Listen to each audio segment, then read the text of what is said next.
New Thought Media Network. We are a global broadcast network of positive music, media, and entertainment, inspiring humanity's evolution along the journey of enlightenment and creating a world of love, peace, empowerment, and prosperity for all. New Thought Media Network. Positively inspiring.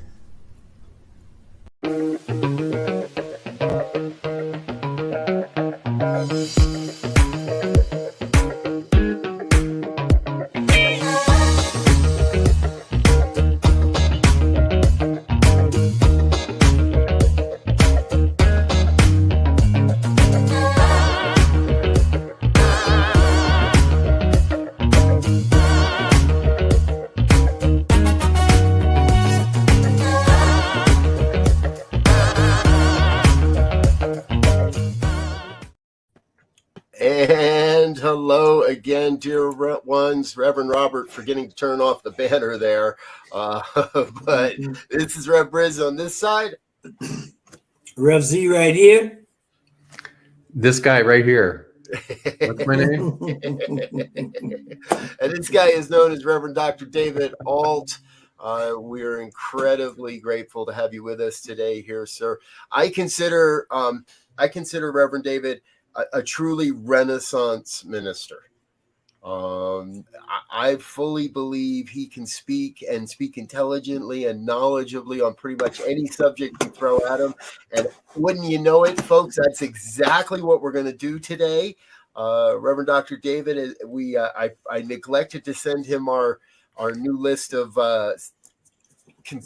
pat answer questions. I forgot to send him our questionnaire, and so when we got together to get prepared, I realized I never sent you any of the questions. He said that's okay, we can play out on the skinny branches today. So I'm looking forward to that. I'm trusting it's going to be a great conversation.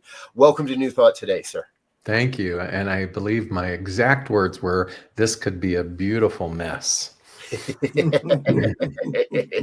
Who doesn't love a beautiful mess? Come on, let's bring it. Exactly. Yeah. And we're getting some shout outs already here, folks, today. The Satya Center out of Utah. That is Reverend Dr.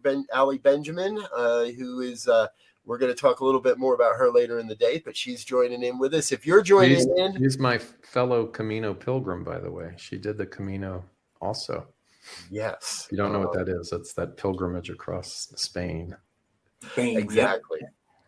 Yeah. And so we're going to talk more about all that a little bit later, but we do want everybody to know you're welcome to chime in, chat along, use that comment box and ask questions. Let us know what you'd like to hear about as we start chatting with Dr. David. So, okay. So generally our first question is, what is spirituality?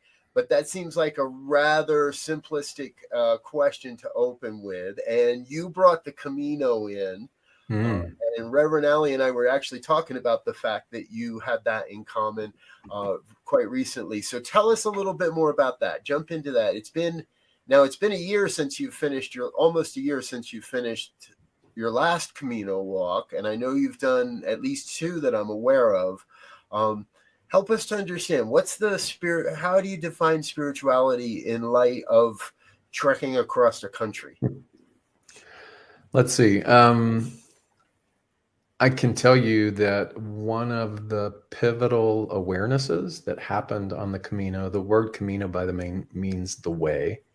It is one of the world's most ancient pilgrimages, all the way back to the Middle Ages. Takes you to Santiago de Compostela in Spain, which is where the Cathedral of St. James is. And it's now a system of routes. There perhaps was maybe 1 or 2 that were the legendary routes, but now there are systems of routes that people who walk it are pilgrims. And there was a moment in the middle of my second one this last summer in the heat of July, and I was in the country of Portugal. And there was this mountain that was on the path that day. And I think the nickname of the mountain was Goat Mountain, because only goats should climb it. And I just remember being nauseous in my stomach, and it was 6 a.m., everybody trying to, well, not that many people, but the people who were on the Pilgrim Trail with me that day were trying to get ahead of the heat. And I just remember thinking at the base of that, I wish this was over. I wish this was over. I wish that I was already at the top on my way to whatever the next point was. And then all of a sudden I realized that that's life. That's the human experience. This desire to get out of the present moment, to bypass, if you will, process. And all of a sudden I realized that your question, what is spirituality? The union, the yoga of spirit, being in spirit, is falling in love with and embracing process. No matter what's going on, no matter how much the seduction of trying to get away from it, medicate it, outrun it, outmove it, that when a soul in a person's body can come to this incredible reconciliation and actually, this sounds ludicrous, but fall in love with process and know that wherever we stand in the development of that is exactly perfect.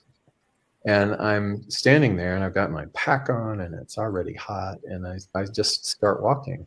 And I thought, you know what, David? If you walk 20 steps and you stop and you breathe, and then you walk another 20 steps, eventually you're going to be standing on top of Goat Mountain. You will have ascended that particular feat. And what's wrong with that? So instead of trying to futurize or fear or project, it was this incredible, I know it sounds so simplistic, but it blew me away. And as I was walking my little 20 steps and I stopped, I played a game with myself and I said, I'm going to try to think of something outside of life that is void of process. Couldn't think of a thing. Not one single thing. Everything is process. And so to me, if I were to try to ineptly put words to a definition of something as vast as spirituality, it would be a being that has returned home to the love of process. And yes, I like that. I made it to the top of Goat Mountain. I like that because it reminds me of one of my stalwarts in terms of embracing spirituality, which is cycles, and cycles are nothing more than a process, just a different way of expressing it. And so, when we look at life from beginning to end, there's cycles within cycles, and some of our biblical scholars would refer to the Ezekiel saw the wheel with the wheel in a wheel, just speaking to that idea that, as you said so well, there is never an end to this. There is always another cycle within a cycle. And so there's no need to be put off or upset, because even if you stop doing what you're doing, you're just initiating another cycle or another process. So the more we can embrace that, the more we can align ourselves with that idea, the easier it becomes. And then you can truly use that phrase that sometimes I think gets misused rather, is that it's all good. Well, and to me, there's these bookends, one is hold a vision. What do they say? Without a vision, the people perish. Hold a vision, whatever it is individualized within you. What is your vision? Trust the process. Now, what happens in between those two things is where the juice is.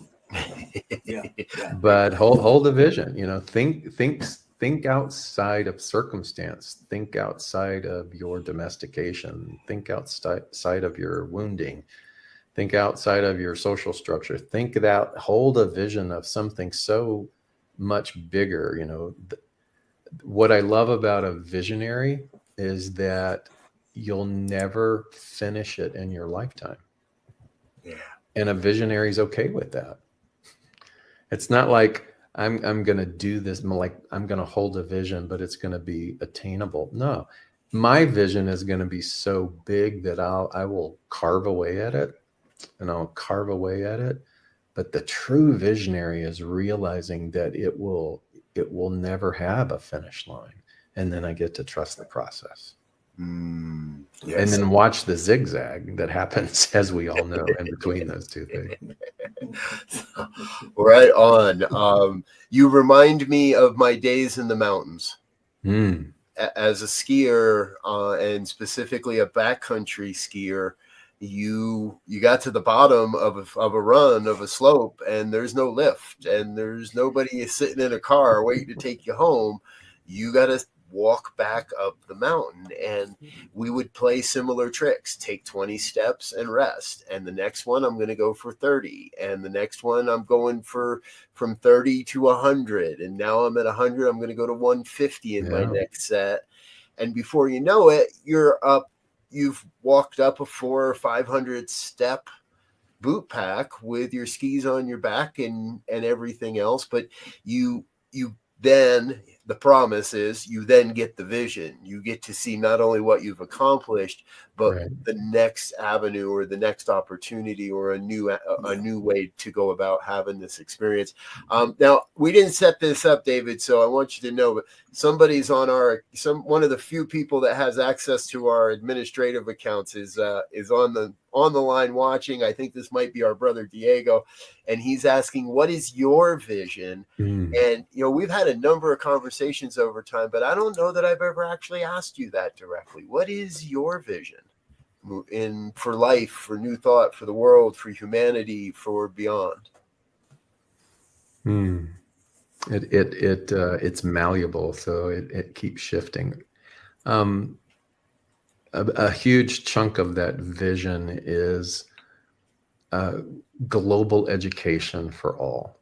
So I have a foundation that we've built schools, and then we provide sustainable programs for education in some of the world's most impoverished territories. So slums in India, villages in Cambodia, slave labor practices in Guatemala, and it's very sobering and to be there. And yet, what I find fascinating is that I'm always learning from them. And so my vision is to just get out of, Rev Brz said, the Emerson quote, our bloated nothingness. My vision is to always get out of the way of my bloated nothingness and just be a conduit for people to experience dignity. Dignity and education and opportunity, whatever that looks like. Not my vision, not the Western model's vision, but to live and to breathe and to offer and to sustain and to find ways to fund those opportunities. Because I really do believe that if we fail our children, we fail our future.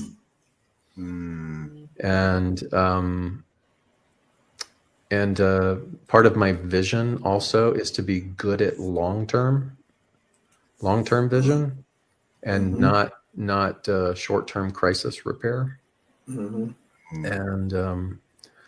but it's really centered around, I think, children most. I had a horrible childhood, and I find that it's this beautiful karmic loop.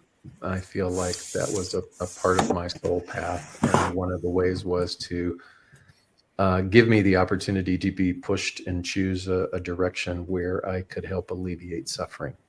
And so that's my vision. Thank you. Beautiful, beautiful. Oh, folks, if you wonder what you stumbled into here today, this is New Thought Today on the New Thought Media Network, and our guest is the Right Reverend and Dr. David Ault. Also, you're the founder. Are you also the executive director of and it's called Kaleidoscope Child Foundation. Right. We've dropped a link in the chat box for you folks, so you'll be able to find a link directly to their work. And your journey last year, let's tie these two together. Your journey last year on the Camino was not just you walking the Camino, but that was a fundraiser for your foundation, and it was a way to increase awareness. Right. When you look at that, I know New Thought Media Network, we made a contribution, and we're able to follow your journey. It was really fun to be able to do that. I was grateful for that, by the way. Thank you so much. Oh, absolutely. So what's in the future? What's the future hold? What's the next big project, if you will, or the next big work that's calling you, and specifically in regards to your foundation? Short term is continuing to repair from COVID. So as the rest of the world, many of those particular village institutions were shut down by the government. And so we have been bandying about and buoying ourselves and putting the curriculum back into place. But one is to continue to raise awareness, going back to Cambodia in the end of October and bringing people this time. One of the big things about the growth of our organization over almost 20 years now is people coming. And there is an unmatched joy when taking people to a developing country and having them experience our schools and the villages and the people and the culture, and watching their faces and watching their inner world move into this place of awe and gratitude, basically kind of for what they have, but at the same time getting to witness a resilience that anything other than travel doesn't seem to give other people. So I want to take people, I want them to see it.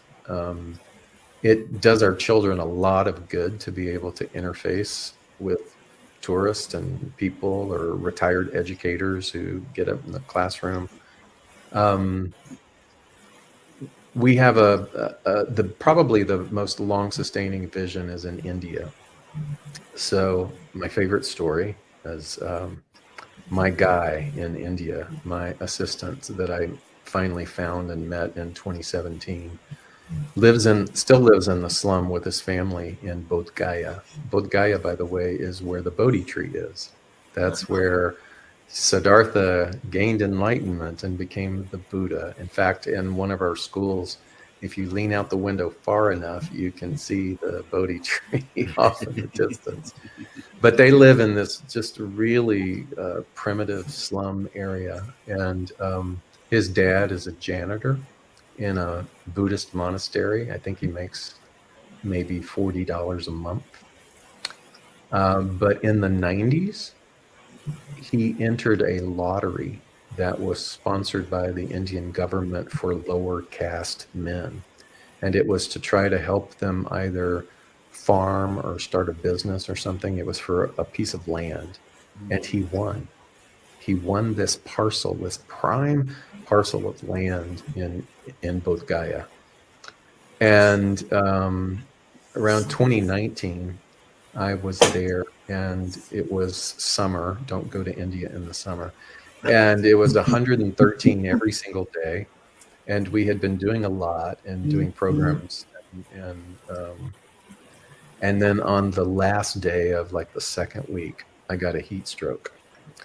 And the teachers, they all kind of carried me out of the school to Nandu is his name, his family's little place in the slum by the school. And they cleared the bed and laid me on the bed and put cold compresses all over me. And all these Indian women are chattering around me. They plugged a fan in. They weren't even using the fan because they didn't want to use the electricity. And they turned the fan on. And Nandu's father comes home from his janitor job. And he's lying there talking excitedly. And he says something to Nandu. And Nandu goes, "Now?" And he goes, "Yes." So Nandu comes over to me while I'm lying there in my little heat stroke phase. And he says, "My dad wants to give you a parcel of land." So I don't know if you can feel the brevity of that, the intensity of that, but there's a saying that says, sometimes the people who appear to have the least give the most. Long story short, we have a 10-year, multi-million-dollar plan that on that land, we want to build a center for the village mothers to have a storefront to sell wares, school, but also a work center for these Indian girls, these young women, that once they get this education, they have something to do with it. Because in slums, you're not in a city.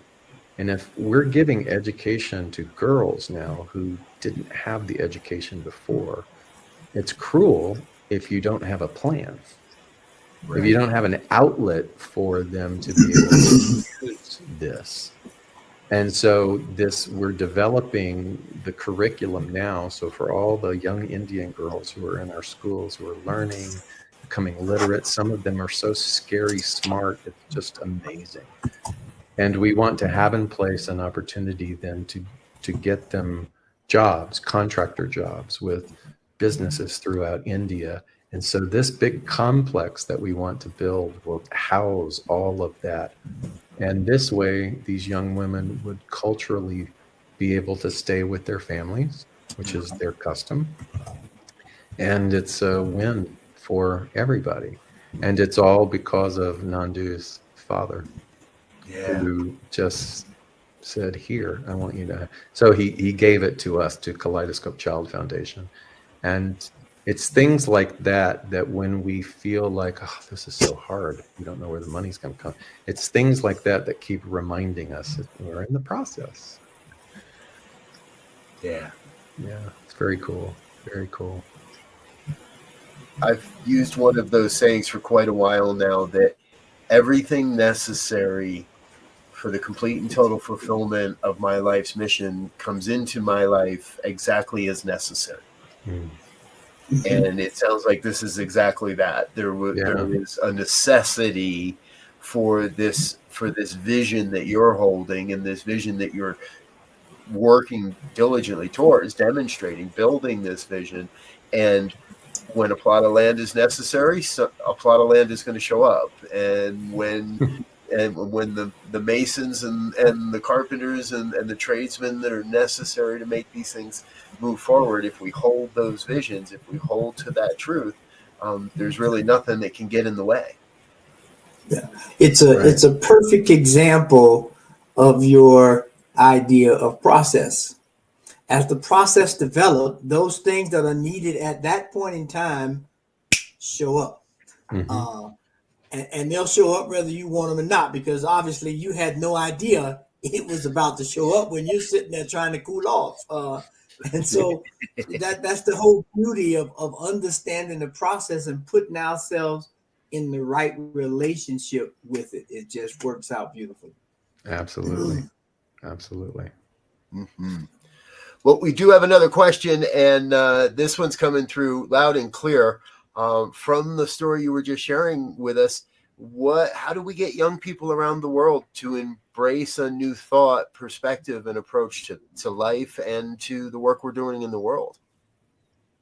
I would say look at the language of how do we get to, and maybe set that aside. I don't know if it's the most advantageous of our energy and our aim to try to get somebody to do something, but to live the thing that means the most to us within this umbrella of new thought principles. And what's beautiful about that is that that's different for everybody. You know, what is a representation of a new thought principle or the entirety of a movement is going to have my brand, it's going to have your brand and your brand. And so when we can honor what resonates for us in the way in which we speak about it and interface with other people and give that, then people who obviously are attracted to that particular brand will come. You know, young people they're very smart. They're smarter than we are. Well, I'll just talk about myself. They're much smarter than me, and they can smell when they're being recruited. And I don't think that it's. I think that there's an evolution within the generational mind of young people today. I'm just going to say that's more advanced. And so those types of tactics, I don't think are the best use. For example, when I was senior minister here in Atlanta, don't know why, didn't have anything to do with it other than the fact that we just held a beautiful space, a welcoming space for people. And at one season of my almost 9-year ministry there, there were about close to 40 young adults ranging from 19 to 39.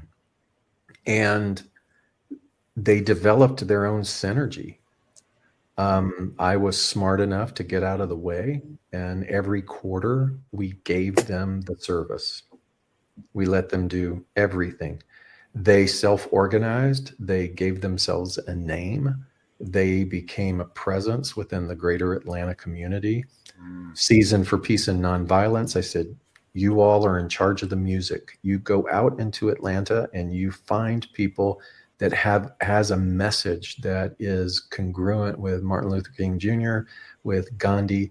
You invite them to come. We will showcase them. We will pay them. We will do whatever. But you're in charge.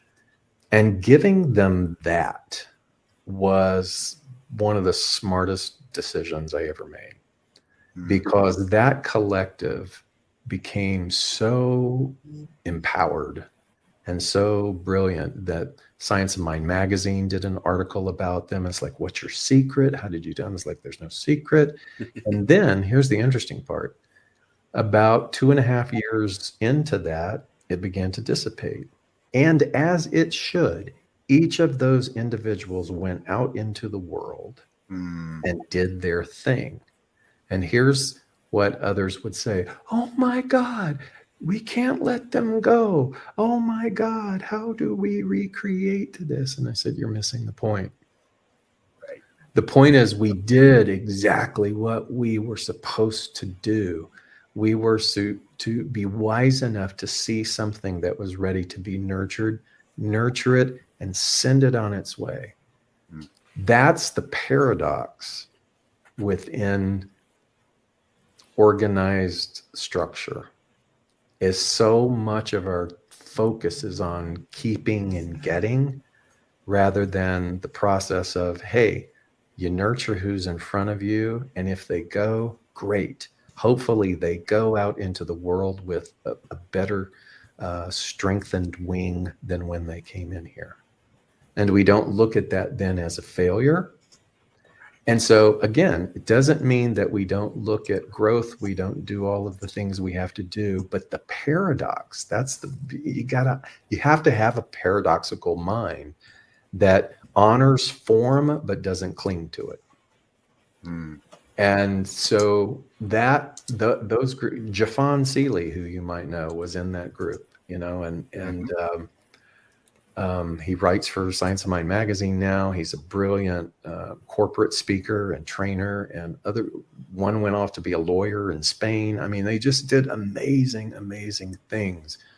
And I find I have to remind myself, because I do it too. When something seemingly worked, I want to hold on to it rather than going, wasn't that nice? Yeah. And allowing it to be like vapor and just honor it and be in position and open for what's next. Beautiful. It sounds like the secret is say yes and get out of the way. Well, it's hard to, it's a little condescending, for us to always say, let it go. So I stopped saying let it go and I just go cling lightly. Cling lightly. Exactly. Well, cling folks, lightly. We're clinging lightly to our schedule here for this program today. So we are going to take a quick break, let a couple of our sponsors say hello, and give Dr. David and all of us just a quick chance to take a sip of water. Don't go away, though. We'll be right back with more of this amazing wisdom here on New Thought Today, part of the New Thought Media Network. We'll be right back. Stay tuned. Happy birthday, Camp Cedar Ridge. We invite you to come camp and celebrate our first year while in sacred service. May 19th through the 21st, we'll be restoring our beloved meditation labyrinth. Come camp with us for the weekend, and all we'll ask you to cover are the meals. Vegetarian, vegan, and gluten-free options are available. That's the weekend of Friday, May 19th to Sunday, May 21st. You can bring your own tent or act fast and register for one of our glamping tents or bunkhouse beds while supplies last. We do have limited indoor accommodations for an additional fee. Find more details and registration at campcedarridgeor.org/lab.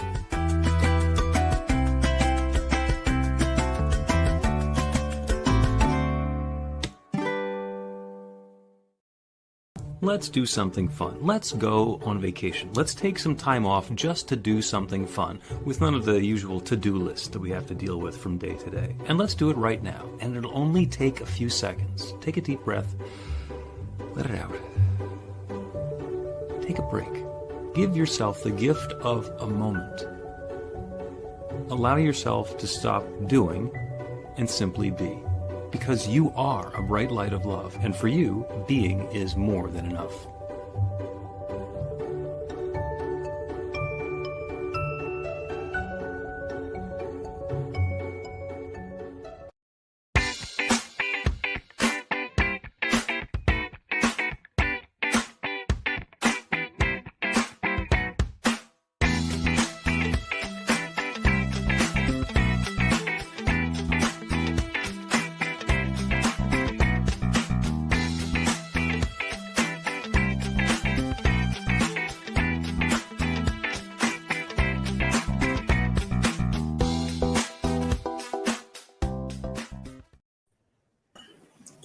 And we're back with more of New Thought Today here on the New Thought Media Network. I'm Reverend Robert here with my co-host, Reverend Elzia Sekou, and our special guest, Reverend Dr. David Ault. Now, before the break, we were talking about clinging lightly, and I really like that idea because we've also been talking today about how this philosophy, New Thought, actually shows up and becomes relevant out in the world.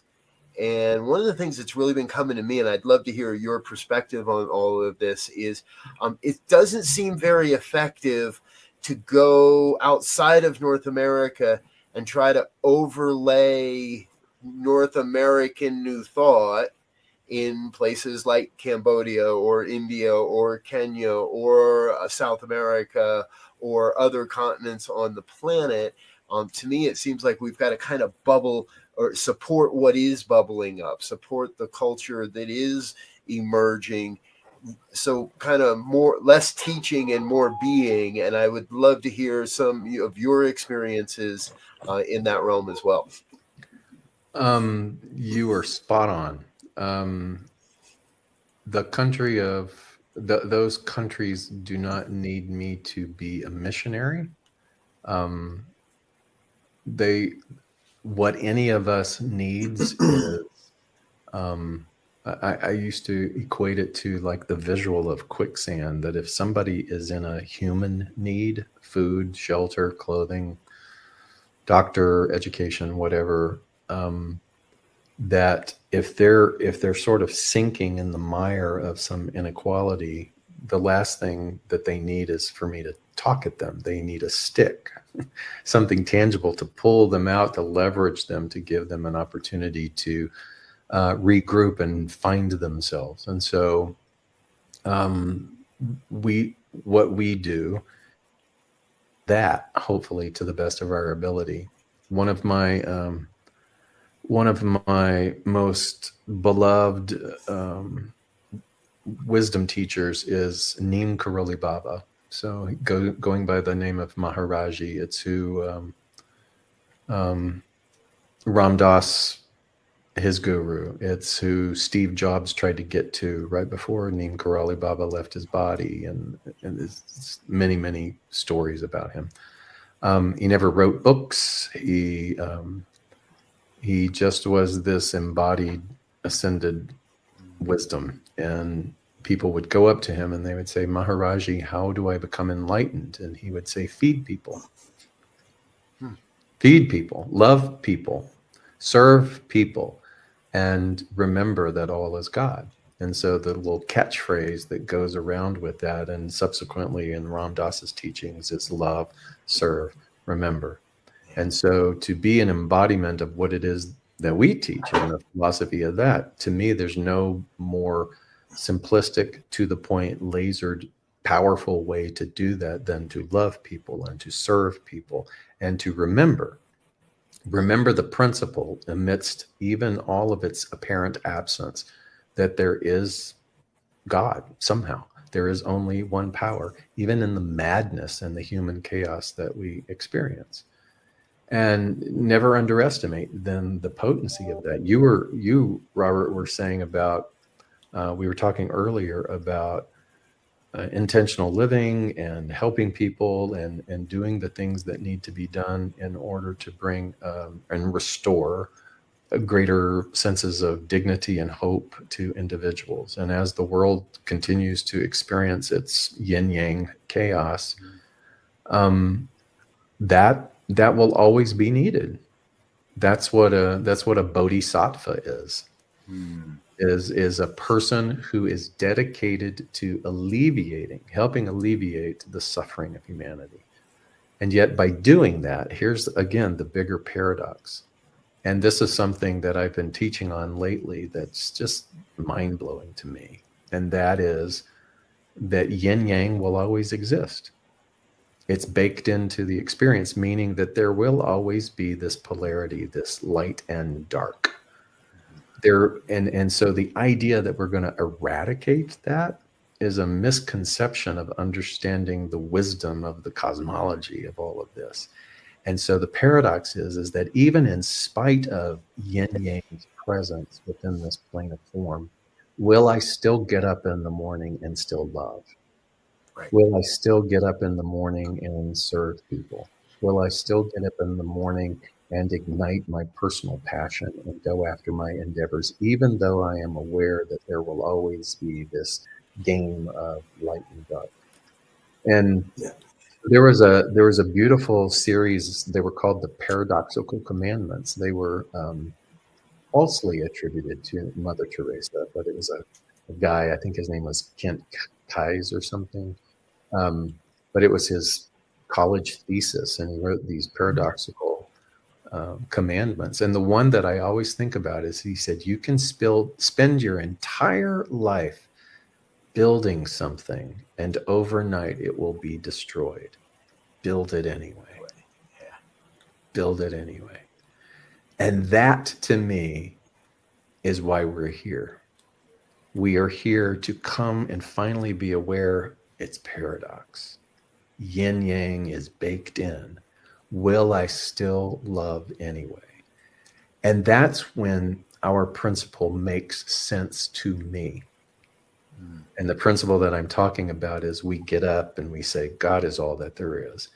And I remember how many years as a platform minister, I struggled with that when people were in pain, when the world was in chaos, when there was yet another mass murder, when there was yet another catastrophe.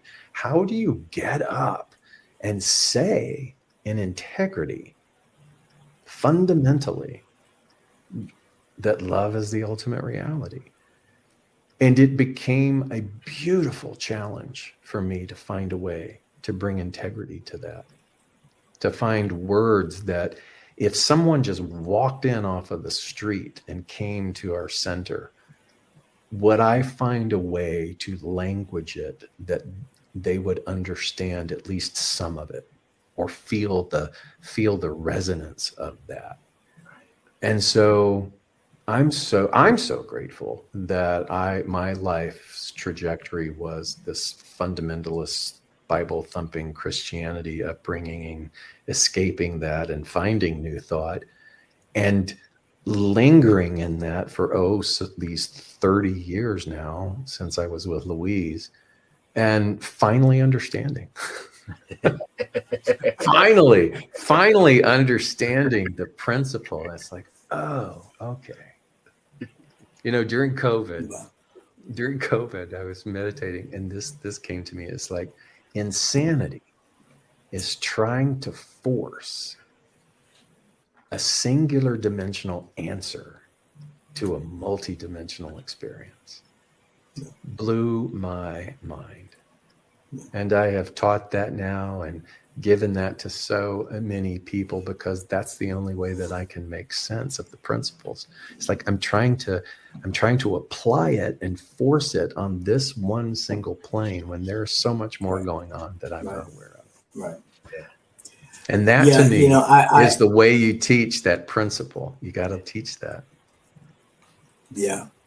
And you reminded me when you were speaking of the yin and yang, because from an African modality out of ancient Kemet, the whole idea of polarity was always present. So when you look at any of the archetypical images, whether it's Osiris, whether it's Isis, whether it's Thoth, whether it's Ptah, any of those images or icons were used to show reflexiveness of the universe, which is a polarity.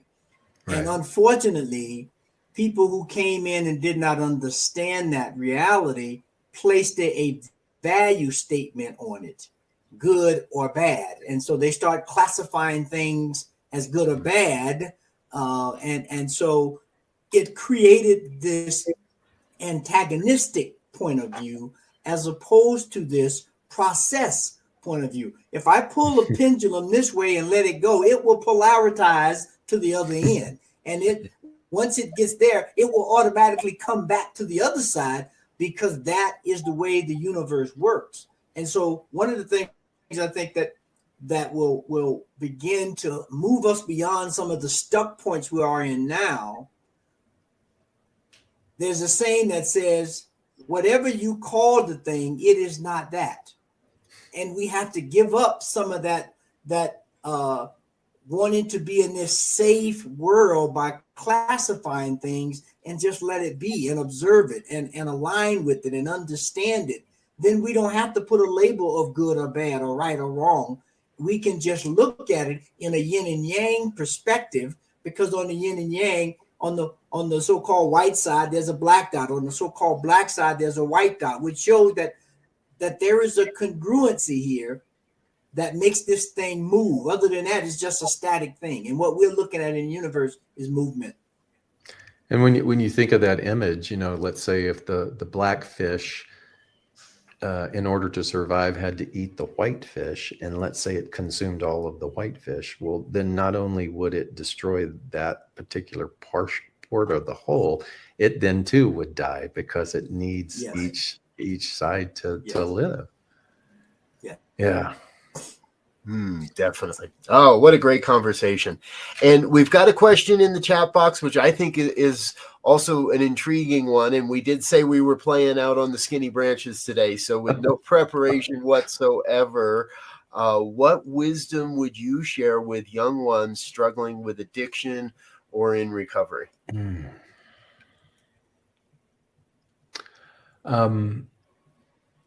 I would be mindful about sharing, first of all, and I would just first begin to be with them in their particular situation, and find language and find service and find opportunity to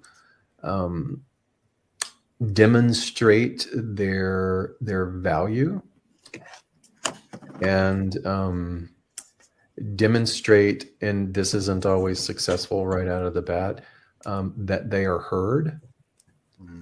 And yet still, even with that, there are many nuances and many things that come with the various forms of addiction and the pain that it masks. And no one that I've known has ever been able to just lift themselves out of that singularly, white knuckle it, so to speak, and have any kind of sustainable resurrection of joy. That it takes an atmosphere, it takes an environment. You know, there's a thing about we imitate what we're close to. And that's why I think recovery programs work, because you're close to then people who are striving and supporting one another. And so it's critical, I think, to become mindful about who you surround yourself with, whether your issue or your challenge or your hiccup in the road is labeled as big or small. It doesn't matter. It's a mindfulness choice to begin to notice your environment and to begin to notice. And I came across this great statement because I was teaching out of this book earlier in the year. It's called Atomic Habits. I don't know if you've heard about it, but it's very, very popular. Atomic habits, meaning, you know, little small incremental things that you adjust in your life. Fabulous book. But he was talking about environment, and he said this: one of the most effective things that you can do for your life, for your habits, for your soul, is to join a culture where your desired behavior is already the normal behavior. And just the way that he languaged that is to align yourself or immerse yourself in a culture where your desired behavior is already the normal behavior. And so when I think about folks with addiction, again, environment plays such a huge part of that. And what I would advise is to open and search and look for and be willing and able to place yourself and explore environments where the thing that feels to be missing is already the normal behavior. You know, in the mind, the ego will want to battle with that and say, well, that may be too much. And granted, sometimes it might be. But I have witnessed just how incredible intention is. And sometimes in my darkest moments, when I have been smart enough to let go of the how, I just kind of throw it up out there and I say, this is what I'm looking for. And all that I get back is pay attention. And so for people who are struggling in that cloud of pain, is to think about environment. Where can I go? What is the environment that the desired behavior is already the normal behavior? You know, and it's interesting you say that, Ray. I growing up, I spent a lot of time with my grandfather, who had oodles over 300 acres of land that they would farm.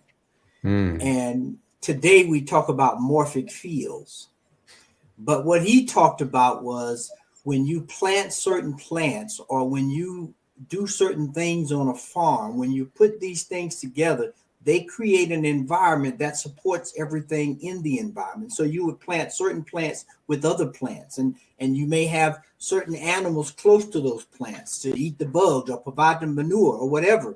But ultimately, with thinking that they were on the same mind of being fruitful and multiply, if you will, they created an environment to support and sustain not only themselves but each other.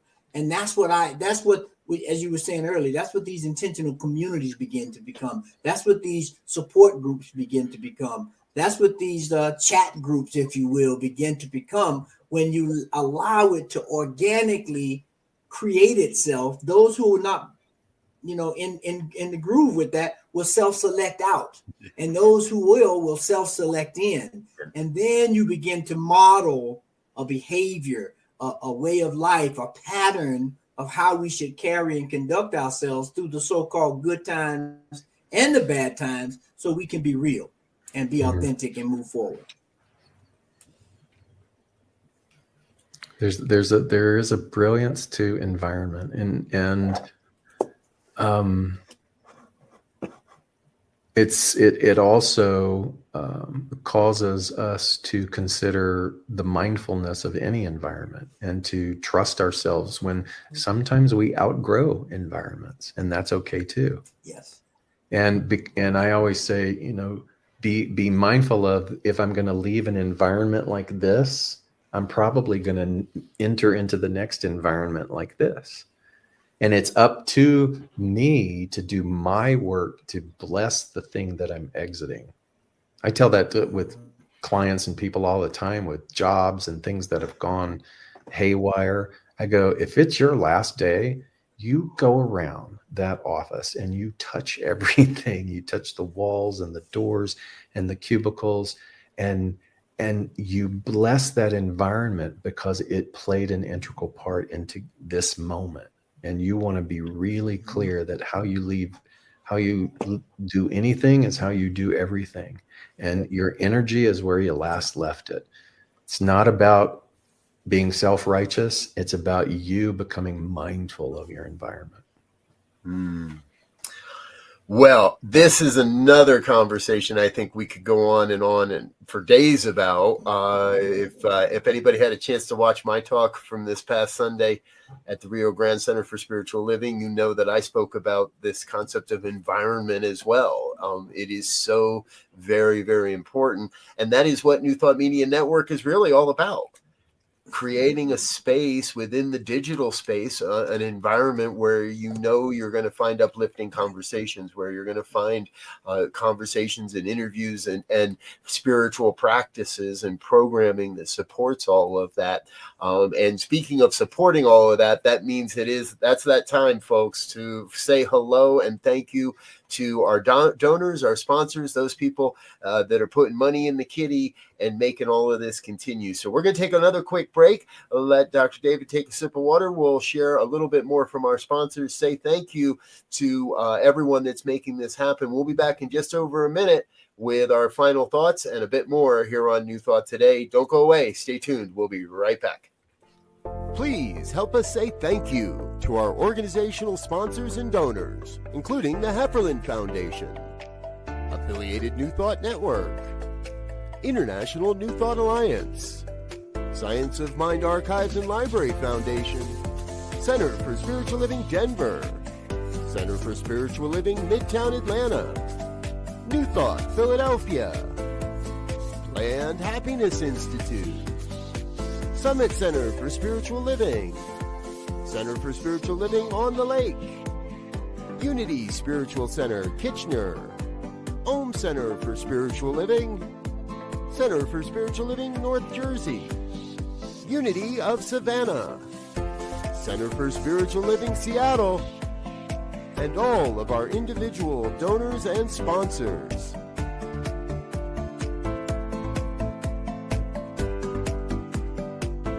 Thank you for being a part of the New Thought Media Network.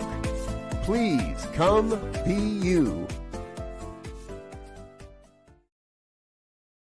Yes, yes, yes. Thank you, dear ones, for being a part of what we're doing here on the New Thought Media Network. If you'd like to get your name or your organization added to the next version of that video, please head on over to our website, ntmedia.org. Click on that donate button and then make it a monthly donation. Any amount helps and supports moving this message out into the world. And what we trust is that more and more people are hearing this, more and more people are watching these programs, and so more and more people are being touched by the mighty message of the New Thought philosophy. All right, Dr. David, again, thank you so much for being with us. Before you go, we do want to let everybody see a little bit of what your website looks like. If you want to catch up with Dr. David, this is the perfect place to do it. davidault.com. Great information here, and also here on the revisioning practice. I just had a chance to be a part of that class with you not long ago. And Kaleidoscope Child Foundation, you can find links for all of his stuff and what Dr. David is doing in the world right there on his website. Again, davidault.com. All right, we are at that point, gentlemen, where we always finish off with some final thoughts, and we always have a little bit of, let's say, give and take. We're talking about paradoxes today. We're giving a little bit of give and take between LZ and I and who gets to go first. and who bats cleanup, because generally the first two people really do a great job of recapping our show, and the last person is left sitting there going, yeah, what they said. However, I'm pretty sure I went first last week, which means I think it's your week, Z, to start us off with our final thoughts. Well, I have a great one, I think, based on Dr. David's whole story about making it up the mountain. So I just want to leave with this one thing. By the yard, it's hard, but inch by inch, anything is a cinch. So I'm going to just leave it right there. All right. Thank you. Dr. David. What did I say? Everything is process. Everything is process. And to try to rush that, avoid that, is just cause for suffering. So the more that we can be here now, the more we're going to be able to witness and be available to all of the good. Yeah. You just said them, the immortal words by Rev Brz, be here now. Be here now. And one of my big takeaways from today is this piece of the paradox. I love to talk about it's a both and, there's always a both and, but there is the paradox, and being able to be in that and still come out saying, okay, I'm ready for what the day brings, and I'm here, I'm ready to serve. So thank you, Dr. David, for being with us. We do hope that you'll come back and join us again sometime. Absolutely. Thank you. We'll be happy to create a program just for you anytime you want as well. So, folks, please stay with us. We'll be back again next week with more. Next week, we've got the Right Reverend Dr. Dennis Merritt Jones is going to be with us. We'll have a great conversation with him. So please tell your friends, let your people know what we're doing here on New Thought Today. And of course, you can catch this conversation with Reverend Dr. David immediately following the end of this broadcast. Send your folks and your friends over to our YouTube channel. We really do appreciate the likes, the share, and the viewing that people do over on there. Lots of great shout outs here at the end of the show. Peace and blessings from Reverend Adrian Moore, Tanya Matten, excellent talking. Thank you for all being here. Satya Center saying thank you. Also, an unidentified Facebook user. That's just a Facebook glitch, but please know, whoever that may be, that we appreciate you as well. We'll be back again next week. Until then, we want to wish you peace and richest blessings. Bye now.